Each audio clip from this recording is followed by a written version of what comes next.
சட்டம் ஒழுங்கு விவகாரத்தில் தமிழக அரசு செயலிழந்து நிற்பதாக மத்திய இணை அமைச்சர் எல் முருகன் விமர்சனம் செய்திருக்கிறார். சென்னை விமான நிலையத்தில் செய்தியாளர்களுக்கு பேட்டியளித்த எல் முருகன் தமிழ்நாட்டில் சட்டம் ஒழுங்கு மிகப்பெரிய கேள்விக்குறியாகி இருப்பதாக சாடினார். தமிழ்நாட்டில் யாருடைய உயிருக்கும் பாதுகாப்பு இல்லாத சூழல் நிலவுவதாக குற்றம் சாட்டினார்.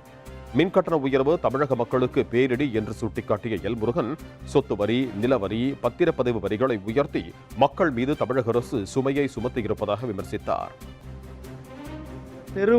தமிழ்நாட்டில் சட்டம் ஒழுங்கு இருப்பதா என்பதே மிகப்பெரிய கேள்விக்குறியாக இருந்து கொண்டிருக்கிறது. தமிழ்நாட்டில் யாருடைய உயிருக்கு கூட இன்றைக்கு பாதுகாப்பு இல்லாத சூழ்நிலை இருந்து கொண்டிருக்கிறது. தமிழ்நாட்டினுடைய முதலமைச்சர், திமுகவுடைய முதலமைச்சர் செயல்பட்டு கொண்டிருக்கிறாரா என்ற ஒரு பெரிய ஐயத்தை ஏற்படுத்தியிருக்கிறது. மின்சார கட்டணத்தினால பல தொழில் நிறுவனங்கள் முடங்கி போயிருக்கிறது. ரெண்டாவது, அப்பாவி மக்கள், ஏழை எளிய மக்கள் மேலே இந்த அரசாங்கம் மூன்றாவது முறையாக மின்கட்டணத்தை உயர்த்தி அவர்களுக்கு ஒரு பெரிய பேரிடையை கொடுத்திருக்கிறார்கள்.